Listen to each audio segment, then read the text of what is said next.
Welcome to video number 4 of the Presentation Bootcamp. We are over halfway through our time together. I'm Michael Best, the founder of Spotted Rhino Designs. And yesterday we got your audience's attention by linking what you have to say to something locked deep in their long-term memory. So now that we have their attention, what do we do with it? Have you ever had someone walk up to you and say, "I have good news and bad news"? How does that make you feel? If asked which one you want to hear first, which one do you pick? For me, I always choose the bad news. Start me out low with a possibility for things to get better. This works well if the good news is somehow related to the pain of the bad news the person is bringing. Either way, being presented with good news and bad news can be an emotional roller coaster. Oftentimes, when we're pulling together a presentation, we don't know what to do with emotion. Do we create emotion for our audience? If so, what kind? And how do we create it? Usually these questions make us as presenters choose to pass on anything emotional. I have important information to communicate. There's no place for emotions, right? Well, if you have created a memorable and relevant hip opening, then you have opened the mind and linked to your audience's memory. Now it's time to connect with their emotions. If we don't think emotions are something to pay attention to, remember your favorite viral videos. You know, the ones you immediately pass along via email, Twitter, or Facebook. You know the ones I'm talking about, and how you felt when you first watched them. When you got goosebumps the first time you heard Susan Boyle saying, "I dreamed a dream," and watched the look on Simon Cowell's face. How you sat in your office trying to hold back tears as you watched military men making a surprise return back to their families. Or how hard you laughed when you heard the adorable Brit chuckle in pain and say, "Charlie bit me." And as soon as you saw these things and felt these feelings, you moved to action. That is how these videos have been viewed over 80 million times each. So let's bring it back to make sure we are not just creating emotion just because we can. What is it that we are trying to do with the emotion we create? We are trying to move our audience, right? We want what we are going to say to resonate with them, stick in their memory, and ultimately make a decision to move in our desired direction. These desired endings will vary for all of us. Some of us want our audience to make a decision to embrace a new idea, follow our plan, share our information, support our cause, or buy our product. Whatever you are presenting on, you want a decision. One of my mentors and someone I have gained much insight from is Mike Dillard. He's an individual who has figured out ways to move hundreds of thousands of people to a decision in industries where there's lots of competition for people's attention. He made this statement that has changed how I approach every one of my presentations. He said, "Every single action and decision in your life is based on attaining pleasure or avoiding pain." Powerful. What Dillard is saying is that there is one of two driving forces behind what every person does on a daily basis: either attaining pleasure or avoiding pain. This is exactly where your audience is, no matter who they are. They are looking to attain pleasure or avoid pain. So, if you want to move them, show them how what you have to offer will help them do one or the other, or both. This is why we use emotion. This is the power of pain and pleasure. Okay, I'm going to get a bit academic on you for just a second. Don't worry, there will not be any pop quizzes. Talk about generating emotions. The man who really showed me how pain and pleasure work together was Edgar Schein. Schein was a professor at MIT, and he studied, taught about, and wrote on how groups of people interact with each other. One of the ideas he discovered and developed was what he called the change theory. At its basic level, it's how people change, decide, move. His model goes something like this. In order for people to change, their current dissatisfaction of what is, or pain, their understanding of what could be, pleasure, and their clarity of the next steps have to be greater than the current status quo. What Shine is saying is that to really get people to change, you have to show them that what you are talking about helps them to both obtain pleasure and avoid pain. Both are critically important. If one of the parts of the formula is missing, then people will not be moved by what you said. For example, if you fail to effectively touch on the dissatisfaction or pain of your audience and only show them the vision of what could be, they'll probably think to themselves, "That's good for you, but not for me." They'll be too satisfied with where they currently are and will not want to experience the discomfort of moving to something better.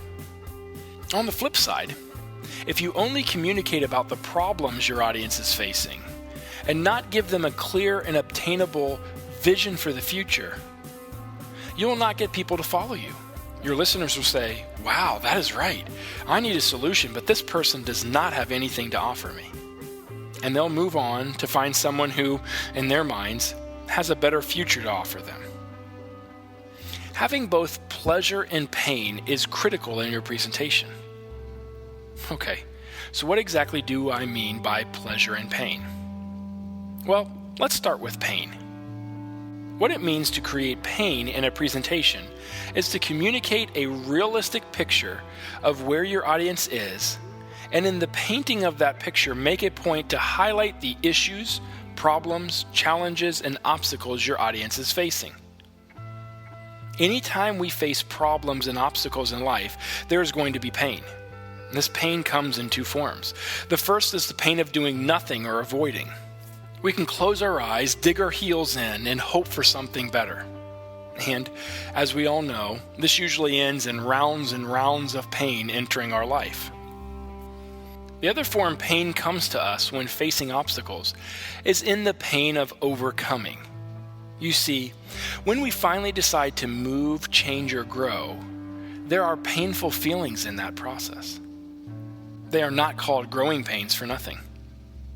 This second form of pain is much better because it gets us somewhere, but still the pain exists. The benefits in communicating pain are twofold. The first benefit is that you prepare your audience for movement. We as people will only move when what we are experiencing now becomes more negative than what we are moving to, because there's energy, effort, and pain in the moving. This is why people make the decision to change jobs, living situations, systems, vehicles, vendors, relationship, and the list goes on and on. There has to be a dissatisfaction of some nature. What we need to realize is that people who are listening to you are there because they are dissatisfied about something. And some of our audience members consciously know what they are unhappy about, and some don't know what is causing them pain or how severe it is. Clearly stating the pain of where people currently are connects you to your audience and wakes others of them up to what they are really feeling. This connection is the second benefit of communicating pain.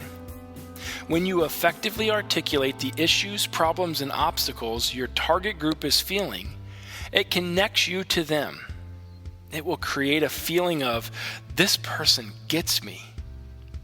It positions you as an expert, friend, helper, someone to trust. I want to throw a caution in here. Being overly dramatic in the pain that you communicate is not a good idea. If you choose to find some small little thing that is pretty insignificant and try to make it this massive problem, you'll actually reverse both the benefits I just listed. Make sure that you truly understand whom you are talking to and the true pain they are going through. Now, on to the good news, or the pleasure. What does it mean to communicate pleasure in your presentation? What this means is that you communicate a more desirable future. What could be? This can be, and really in your presentation should be, done in two different ways. The first way that this can be done is to talk about the characteristics of what better looks like. This type of communication focuses on what a more desirable future looks like. Oftentimes, people would say this is a generic description of what better is. I hate using the word generic because when effectively communicated, these characteristics will be refreshing, energizing, and relieving. What I mean by generic is paint a picture for your audience that does not have all the steps to the solution you are about to lay out. Simply let them bask in what makes up this vision for the future you are there to give them. Then, the second way to communicate the pleasure is by showing them how you bring them a solution. This is where you actually enter yourself into the picture. You step into this more desirable future and show your listeners how what you have studied, what you're proposing, what you have to offer, or what you have built is exactly what will move them from their dissatisfied current place to their desirable future. At this point, this is where people are ready to respond and move. The power of pain and pleasure is innate solely in your audience's presence, but it is even more powerful when they are experienced together. When pain and pleasure are compared, a gap becomes evident. This space in between where someone is and where he or she wants to be. In our communication, we need to focus on this gap, make it as big as reasonably possible, and stand right in the middle of it as a bridge from pain to pleasure. This bridge is what I want to talk about in tomorrow's video. We have prepared our audience to move. Now is the time to make sure this movement happens. If you are experiencing pain and developing or redeveloping your presentation, and are seeing that there is a more desirable future with you in the exclusive minority of successful presenters, let me help you move from the bad news to the good news. Sign up for our Presentation Pulse and let me work with you to move you from pain to pleasure.